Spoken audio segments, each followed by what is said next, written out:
कुछ हमें इंस्ट्रूमेंट्स दिए और उसमें कह रहा है कि इनमें से सबसे ज्यादा प्रिसाइज वाला कौन सा है।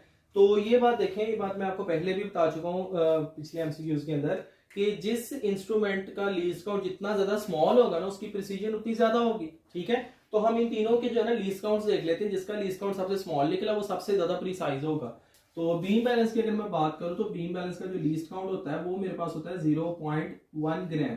क्लियर है, इसको मैं 100 मिलीग्राम भी कह सकता हूँ। ठीक है, इस तरह अगर फिजिकल बैलेंस की बात करें तो इसका जो लीस्ट काउंट होता है मेरे पास वो 0.01 ग्राम होता है, जिसको मैं 10 मिलीग्राम का नाम भी दे सकता हूँ। उसके बाद अगर इलेक्ट्रॉनिक बैलेंस की हम बात करें ना तो 0.001 ग्राम, यानी कि इसका जो हमारे पास लीस्ट काउंट होता है ना वो सबसे ज्यादा स्मॉल होता है। ठीक है, तो इसको मैं मिलीग्राम्स के अंदर 1 मिलीग्राम का भी कह सकता हूं।